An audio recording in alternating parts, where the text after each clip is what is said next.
안녕하십니까. 메신저 뉴스 김성욱입니다. 코로나 재앙 속에서 사순절을 지내면서 신앙의 현재와 앞날에 대한 목사님들의 말씀들이 어느 사순절보다 절박하고 구체적으로 와닿습니다. 오늘 첫 순서는 서울동안교회, 부산항서교회, 울산 호계교회를 연결합니다.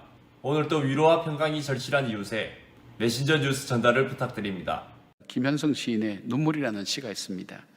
이 시는 사랑하는 아들을 먼저 하나님 나라로 보낸 후에 그 아버지의 애절한 마음, 아픈 마음, 그러나 그것을 신앙으로 다시 승화시켜 나가는 그 시인의 마음을 고스란히 담고 있는 시가 바로 이 시입니다. 제가 한번 읽어드리겠습니다.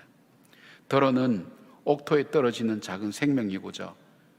흠도 티도 금가지 않는 나의 전체는 오직 이뿐.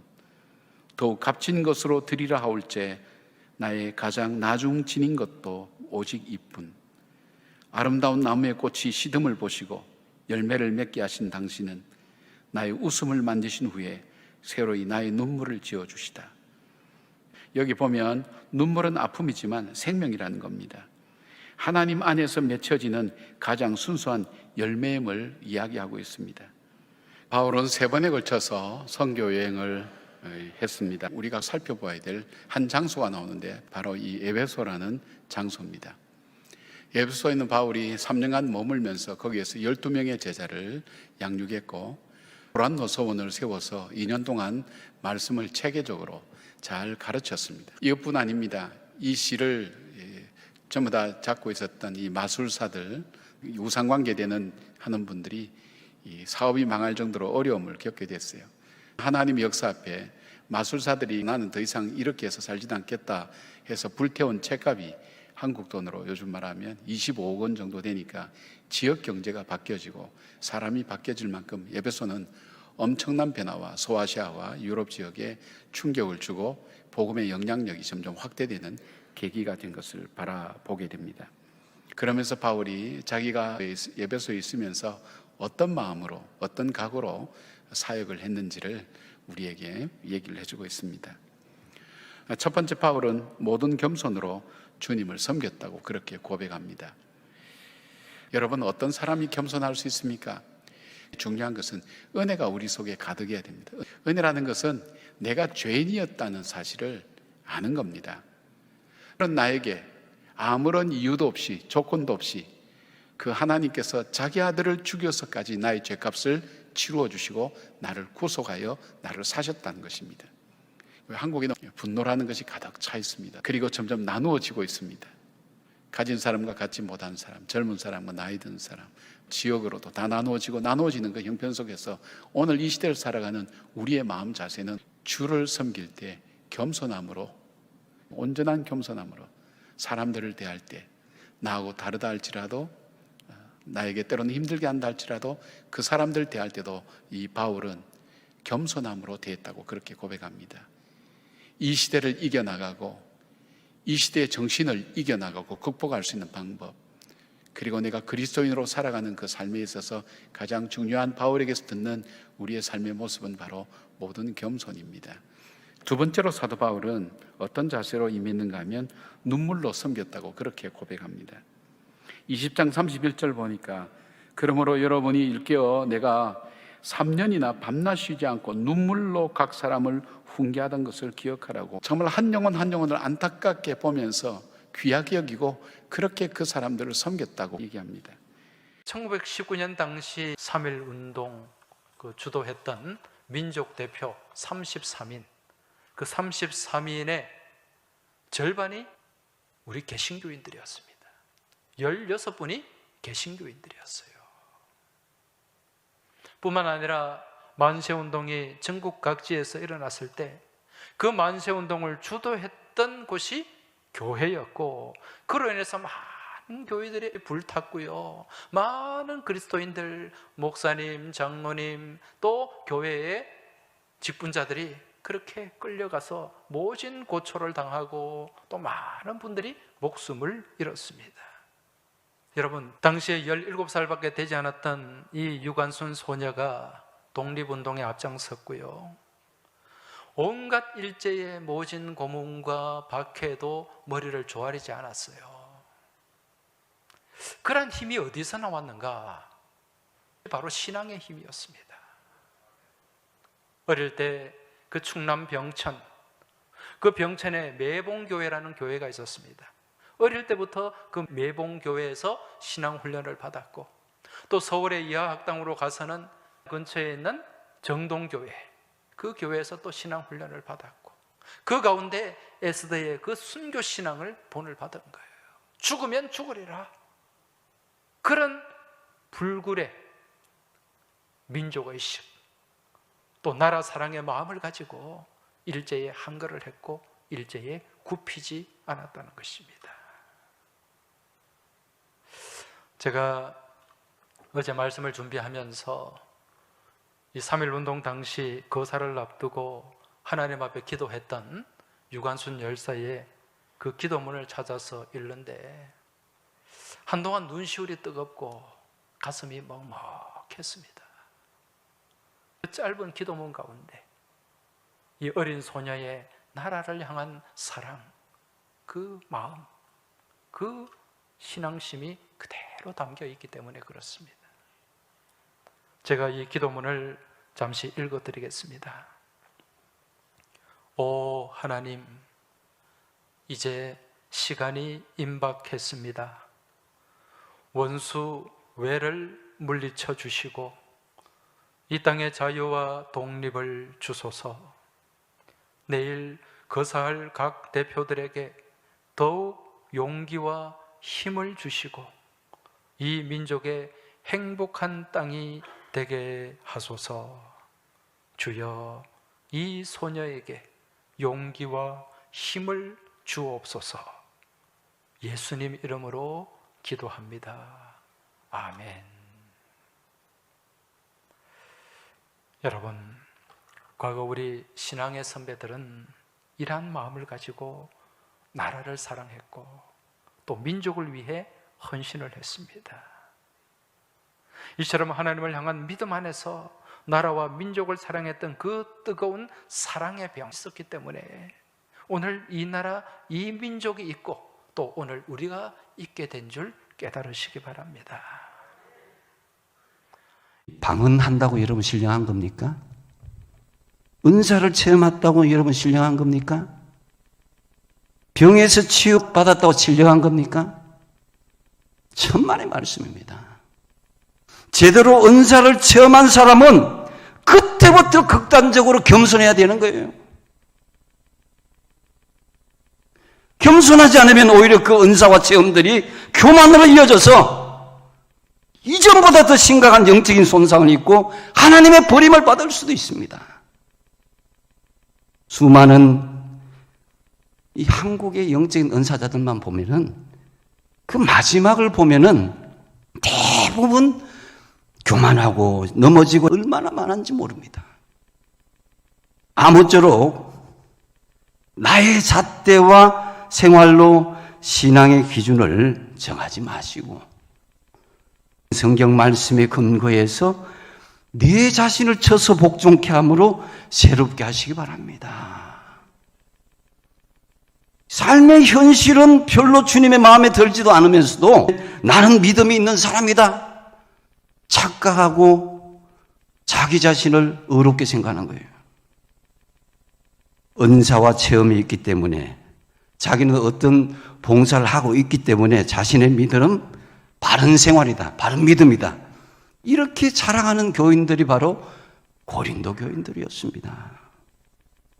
여러분, 교만하지 마십시오. 착각하지 마십시오. 영적인 문제에 있어서는 더욱더 그렇습니다.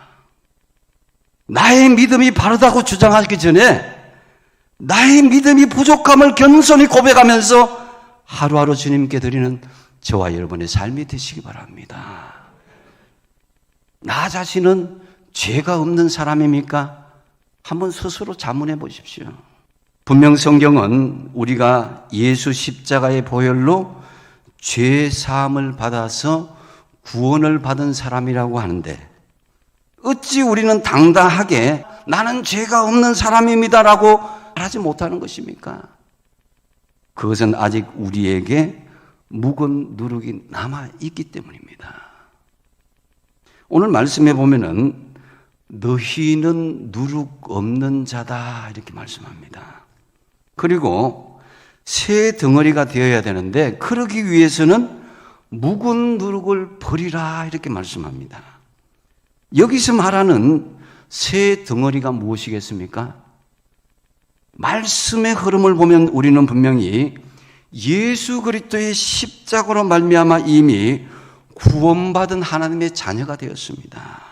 따라서 여기서 새 덩어리라는 말씀은 초기의 단계를 넘어선 신령한 자를 뜻하는 것입니다. 그것이 고린도전서 2장 15절 말씀인데요. 신령한 자는 모든 것을 판단하나 자기는 아무에게도 판단받지 않은 그런 수준이 되어야 돼요. 단순히 구원의 확신과 체험 정도에 머물러 있는 그런 수준이 아니라 정말 하나님이 원하는 수준으로 자기가 끊임없이 잘할 수 있는 수준도 되어야 되는 거예요. 디모데전서 4장 15절 말씀에 이 모든 일에 전심전력하여 너의 성숙함을 모든 사람에게 나타나게 하라 그랬습니다. 코로나 사태가 신앙의 백신이 될 수 있느냐? 기로에 놓인 절박한 상황이라고 합니다. 부산애강교회 조성일 목사님, 부산 진교회 신충우 목사님, 남양주 별내동안교회 나강현 목사님 세 분이 진단해 주십니다. 요즘에 코로나 백신을 접종하고 있습니다. 백신을 맞은 사람들은 근육통이나 두통이나 오한 같은 부작용을 경험하기도 하죠. 또 소수이지만 죽는 사람도 있습니다. 그러나 이 백신의 목적은 사람을 약하게 만드는 데 있지 않죠. 또 사람의 목숨을 잃어버리게 만드는 데 있는 것은 더더욱 아닙니다. 이 백신의 목적은 결국 이 코로나를 이기게 만드는 것입니다. 저는 이 모습을 보면서 코로나19라고 하는 지금 이와 같은 상황들이 우리의 영적 삶에 있어서 영적인 백신일 수도 있겠다라는 생각이 들었습니다. 더 어려운 영적 상황이 우리 앞에 펼쳐질 수도 있는데 그것을 이기게 만드는 영적 백신 말입니다. 코로나19라고 하는 상황, 이것이 영적인 백신이라고 한다면 우리는 그 백신을 지금 맞고 있는 상황이죠. 그런데 약간의 부작용이 있습니다. 우리가 다 함께 모여서 예배 드리기가 힘들죠. 그리고 신앙생활에는 소그룹이라고 하는 게, 소모임이라고 하는 게 굉장히 중요한 것인데, 근데 우리가 소그룹으로 함께 만나서 나눔을 가지지도 못하고 있습니다. 말하자면 영적인 근육통, 영적인 두통, 영적인 오한 같은 것을 경험하고 있는 것이죠. 그러나 이 백신의 목적은 우리의 믿음을 약하게 만드는 것이 결코 아닙니다. 우리의 믿음을 잃어버리게 만드는 것은 더더욱 아닙니다. 오히려 이 시간들을 통해서 더 어려운 상황이 우리에게 펼쳐지더라도 그것을 이길 수 있는 믿음을 준비해야 하는 것입니다. 이 코로나라고 하는 상황이 우리가 예상치도 못했는데 우리에게 닥쳤잖아요. 그렇다면 영적으로 더 어려운 상황이 우리에게 닥칠 수도 있는 것입니다. 함께 다 같이 모이지 못하는 정도가 아니라 하나님을 믿는 것 자체가 힘들어지는 그런 상황. 하나님을 믿을 때 핍박이 찾아오는 그런 상황이 우리에게 올 수도 있는 것입니다. 그러니까 이 코로나19라고 하는 상황이 우리에게 영적 백신이 되어서 우리가 예상치 못한 그런 하나님을 믿는 자에게 찾아오는 핍박이라고 하는 상황이 찾아오더라도 우리가 그것을 이길 수 있는 믿음으로 무장해야만 하겠습니다. 그런데 그런 상황이 우리에게 뭐 찾아오겠나? 그렇게 쉽겠지만, 그러나 그것이 가능한 이유는 사람의 마음 때문입니다. 사람은 말입니다. 어떤 것을 마음에 품느냐에 따라서 못할 짓이 없는 것, 그게 사람이에요. 하나님을 의도적으로 대적하는 마음을 품고서 하나님을 의도적으로 대적하는 사람이 권력을 잡고 그런 사람이 많아질 때 그때 하나님을 믿는 사람들은 어떻겠습니까? 우리가 세상에서 은퇴라고 하는 말을 사용하는데 이 은퇴라고 하는 말은 영어로는 retire라고 얘기를 합니다. 언젠가 어떤 분이 이 retire라고 하는 말을 이렇게 이야기하는 것을 들은 적이 있는데 타이어를 바꾸어 끼는 것이다 라고 얘기하는 것을 들은 기억이 있습니다. 우리가 자동차를 타다가 보면 몇 년이 지나게 되면 그 타이어가 낡아서 처음에 장착되어 있던 그 타이어를 새로 바꾸어야 하는 그러한 시점이 오게 됩니다. 타이어가 낡았다고 해서 그 차를 폐차하거나 또는 새 차로 바꾸지를 않습니다. 처음 끼워져 있던 그 타이어가 낡게 되면 그 타이어를 새로운 타이어로 바꾸어 끼웁니다. 그러면 그 차는 다시 새 차처럼 힘차게 달릴 수가 있는 것입니다.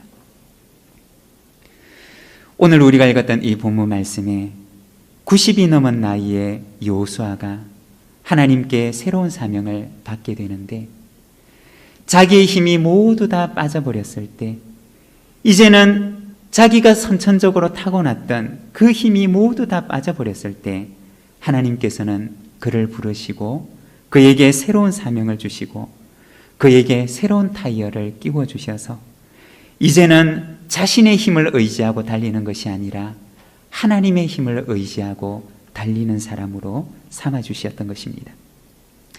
어쩌면 여호수아는 90 이전에 그의 인생의 대부분의 시간을 보냈던 것보다 90 이후에 맞이했던 나머지 20년의 시간을 더 귀하고 값지게 하나님께 쓰임받는 사람으로 서게 되었는지 모릅니다. 오늘 우리가 읽었던 말씀 여호수아서 1장 7절에서 9절의 말씀을 보게 되면 하나님께서 그에게 새로운 사명을 주시고 그에게 새로운 타이어를 바꾸어 주시고 새로운 길을 떠나는 여호수아에게 하나님께서 주시는 세 가지의 권면의 말씀을 들려줍니다. 이 말씀은 여호수아에게 들려주는 말씀일 뿐만 아니라 오늘 우리에게도 역시 들려주시는 말씀인 줄로 믿습니다. 하나님께서 여호수아에게 주셨던 첫 번째 말씀은 강하고 담대하라고 하는 것이었습니다. 90의 노령의 나이에 가나안 정복이라고 하는 새로운 사명을 부여받은 여호수아에게 하나님께서는 강하고 담대하라고 말씀하십니다.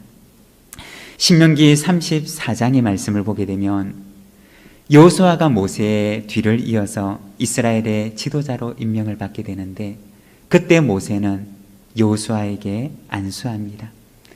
그때 하나님께서는 여호수아에게 지혜의 영을 충만하게 부어주십니다. 우리 하나님은 어떤 분이신가? 우리 하나님께서는 사명을 주실 뿐만 아니라 그에게 감당할 수 있는 힘과 능력도 허락해 주시는 분이십니다.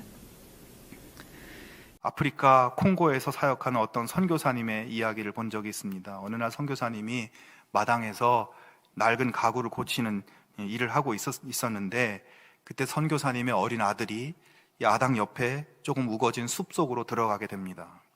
아들은 그 숲속에서 큰 나무 아래에서 놀고 있었어요. 갑자기 선교사님이 다급하게 소리를 지릅니다. 아들아, 빨리 땅에 엎드려라. 어린 아들은 아빠가 소리를 지르자 머뭇거리다가 땅에 엎드렸습니다.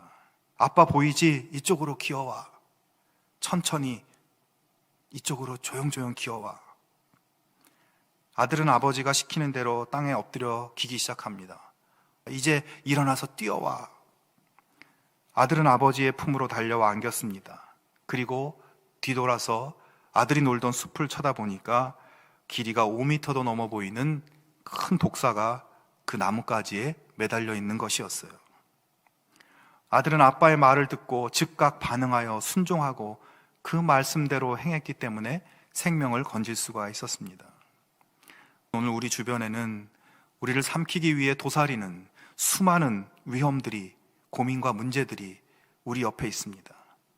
이런 세상의 삶 속에서 우리가 복을 받고 살 수 있는 길은 아버지의 말씀을 잘 듣고 그 말씀에 반응하고 그 말씀을 따르는 것입니다. 예수님께서 한 동네에 들어가셨는데 그 동네에 말 못하는 사람이 있었습니다. 귀신이 들려서 말을 못하는 것이었어요. 예수님께서 그 귀신을 내쫓아 주시자 그 사람이 드디어 말도 하게 되고 건강이 회복되었어요. 또 다른 신기한 표적들을 보여달라고 요청하는 사람들에게 예수님께서 말씀하고 계세요. 29절과 30절을 보시면 무리가 모였을 때 예수께서 말씀하시되 이 세대는 악한 세대라. 표적을 구하되 요나의 표적밖에는 보일 표적이 없나니 요나가 니느웨 사람들에게 표적이 된 것 같이 인자도 이 세대에 그러하리라. 요나가 니느웨 사람들에게 말씀을 선포할 때 그냥 하나님 말씀만 전하는 것이 아니라 그 옛날 모세가 애굽에서 했던 것처럼 놀라운 기적들을 일으키면 어땠을까요? 하지만 요나는 니느웨에서 하나님의 권능과 기적들, 사람들이 신기해하는 그 어떤 표적도 보여주지 않았습니다. 단지 회개하지 않으면 이 성이 망할 것이다, 이렇게 하나님의 심판의 메시지만을 전했어요. 요나서 3장 5절 이하에 보면 니느웨 사람들은 요나의 메시지를 듣고 난 후 하나님을 믿게 되었고 하나님 앞에 참회하고 기도하며 부르짖으며 모든 죄악된 행위를 그만두기로 결단합니다. 지금 사람들이 예수님께 표적을 요구합니다. 그러나 예수님은 그들에게 요나의 표적밖에 보여줄 것이 없다고 말합니다. 저 이방인들, 아수르의 니느웨 사람들이 무슨 신기한 표적이 아니라 단지 하나님 말씀, 회개하라는 하나님의 복음을 듣고 그 말씀을 그대로 받아들이고 그 말씀대로 순종해서 회개하고 모든 죄악된 길에서 떠나서 하나님의 구원을 받게 된 그 역사를 기억하라는 것이죠. 경주 남부교회 김상전 목사님, 대전 제일교회 김철민 목사님, 고양 삼성교회 김영선 목사님은 위기의 시대에 돋보이는 신앙의 자세를 들려주십니다. 김동호 목사님의 책에 보면 이런 이야기가 나옵니다. 목에 칼이 들어와도 할 말을 하는 사람들을 가끔 만나게 된다. 교회에도 그런 분들이 있다. 그런 분은 대개 옳은 말과 바른 말을 한다. 나는 그런 분들이 교회에 꼭 있어야 한다고 생각을 했다. 김동호 목사님 여러분 잘 아시잖아요. 이분은 투사입니다. 그런데 이분이 은퇴를 하고 지난날을 되돌아보면서 이렇게 회고를 하는 거예요. 그런데 막상 지나고 보니까 그게 아니었다. 그렇게 정의롭고 옳은 말을 하시는 분들이 이상하게도 교회를 더 힘들게 만들었다. 분열이 생기고 다툼이 생겼다. 참 이상한 일이었다. 옳은 말을 하는데 왜 어려워질까? 나는 그 이유를 고린도전서 13장에서 찾았다. 우리가 천사의 말을 한다 해도 사랑이 없으면 아무것도 아니라고 말씀하고 있다. 상대방을 사랑하는 마음이 없다면 아무리 옳은 말을 해도 그냥 소용이 없는 것이 아니라 전혀 소용이 없다는 것이다. 외과 의사는 어떤 면에서 참 잔인하다. 몸에 악성 종양이 발견되면 단호하게 칼로 잘라낸다. 그렇게 하지 않으면 종양이 더욱 커져서 환자의 생명을 위협하기 때문이다. 그런데 의사는 칼로 째기만 하는 것이 아니다. 의사들은 짠 후에 반드시 그것을 꼬맨다. 아물도록 치료하는데 더 많은 시간과 정성을 쏟는다. 그런 과정이 있기 때문에 환자는 치료되는 것이다. 목에 칼이 들어와도 할 말을 하는 사람들은 어찌 보면 외과 의사와 똑같다. 옳지 못한 것을 보면 칼을 들어 서슴없이 잘라내는 것이다. 여기까지는 의사와 같은데 다른 것은 짤 줄만 알지 삼일 줄을 모른다는 것이다. 목에 칼이 들어와도 할 말을 하는데 그 다음에 삼일 줄을 모르면 결과는 살리는 게 아니라 죽이게 되는 것이다. 그런데도 정작 당사자는 그것을 모르는 게 문제다. 내가 틀린 말을 했나 그렇게 생각한다. 틀린 말을 한 게 아니라 맞는 말을 한 것은 사실이다. 그러나 아무리 맞는 말을 해도 삼해주지 않으면 사람이 죽게 되는 것이다. 이 책을 읽고 스크랩을 해두었습니다. 그리고 말씀을 묵상하면서 제가 지나온 삶들을 쭉 살펴보니까 저도 많은 실수를 했더라고요. 저도 바른 말이면 해야 한다, 그런 생각이 참 강했습니다. 제가 하나님과 여러분 앞에 회개합니다. 사랑하는 여러분, 제사장은 자신의 지혜나 경험을 가지고 교만해서는 안 됩니다. 오직 하나님의 말씀 앞에 순종하셔야 합니다. 세상의 불이 아니라 오직 하나님께서 명하신 불 성령님으로 충만하셔야 합니다.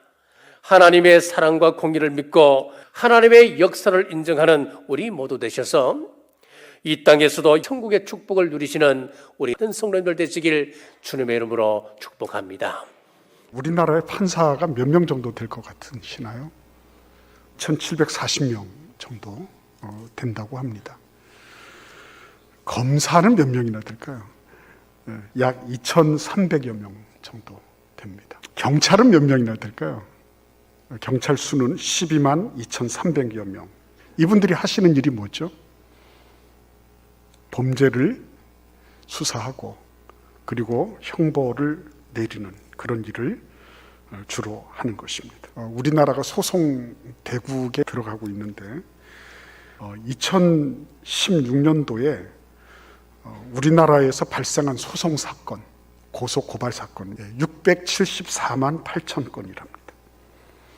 인구 대비로 따지면 100명당 12.5명이 고소 고발 사건에 연루되어 있는 거예요.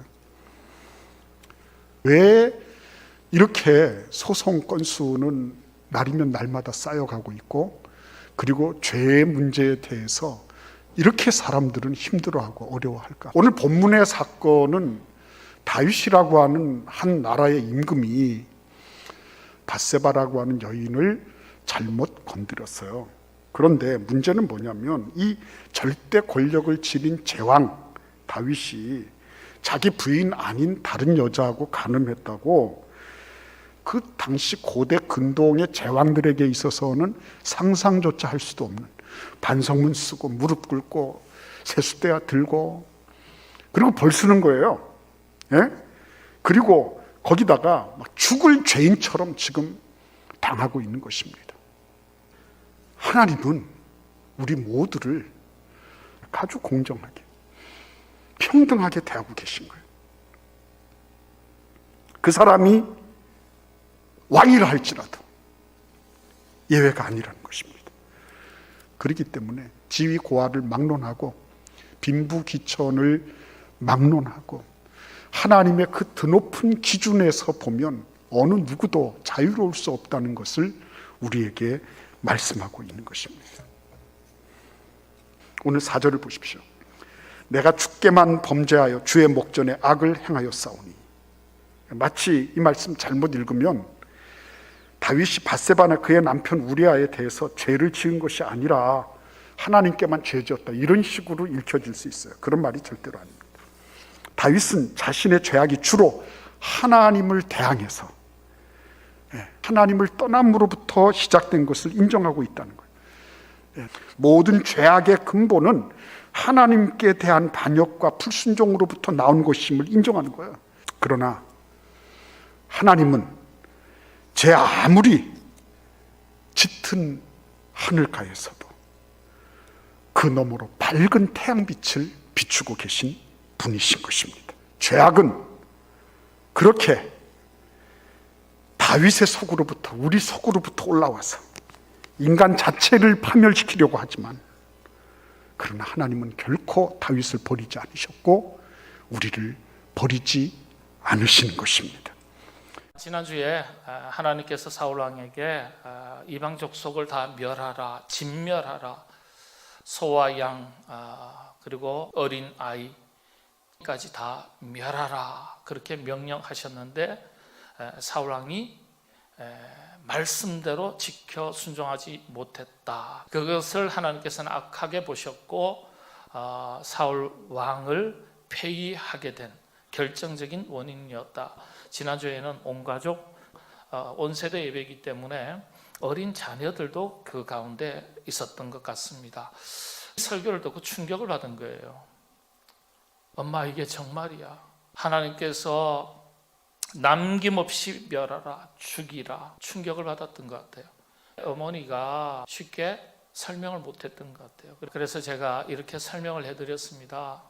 하나님께서 사울 왕에게 명령하신 명령이나 아브라함과 이삭의 이야기가 같은 맥락입니다. 하나님께서 아브라함에게 뭐라고 말씀하셨죠? 모리아산에서 제사를 드릴 때 아들을 제물로 사용하라, 이삭을 바쳐라 그랬습니다. 정말입니까 하나님? 정말이다. 하나님, 다른 방법 없을까요? 하나님께서는 때때로 우리의 믿음을 보시기 위해서, 확인하시기 위해서 끝까지 몰아붙이는 순간이 있습니다. 아브라함이 아무런 대답 없이 하나님의 뜻인 줄 알고 아들 이삭을 데리고 모리아산으로 올라갑니다. 마지막 순간에 칼로 내려치려는 순간에 아브라함아, 아브라함아, 멈춰라. 이제서야 네가 진짜 나를 사랑하는 줄 알았노라. 멈추게 하시고 대신하는 양을 잡아다가 제물로 사용하도록 하셨어요. 하나님께서 사울왕의 순종의 믿음을 보시기 위해서 사울왕에게 끝까지 밀어붙이는 거예요. 사울왕은 하나님의 말씀을 가볍게 여긴 거예요. 일러주신 말씀대로 행하지 않았던 거예요. 하나님께서 명령하신 대로 사울왕이 다 멸하려고 하는 그 순간 하나님께서 또 다른 길을 여시지 않겠어요? 그런 이야기를 말씀을 드렸더니 근데 설명을 했는데 놀랍게도 이 아이가 아브라함과 이삭의 이야기를 알고 있는 거예요. 그리고는 이렇게 대답을 합니다. 영상을 한번 보시죠. 하나님이 아브라함이 얼마나 자기를 사랑하고 잘 말을 따르는지 시험을 해보려고 이삭을 제사로 바치려 그랬어요. 그래갖고 아브라함이 이삭을 제사로 바쳤는데 하나님이 자기가 아브라함을 시험해 본 거라 그랬어요. 우리의 믿음을 시험해 보시려고 그렇게 하셨구나. 9 목사님들의 말씀 전체를 들으실 수 있도록 전부 링크를 해두었습니다. 아직 메신저 뉴스 구독을 누르지 않은 시청자님이 계시면 지금 구독과 좋아요, 알림 설정까지 부탁드립니다. 다음 주까지 안녕히 계십시오. 메신저 뉴스 김성욱이었습니다.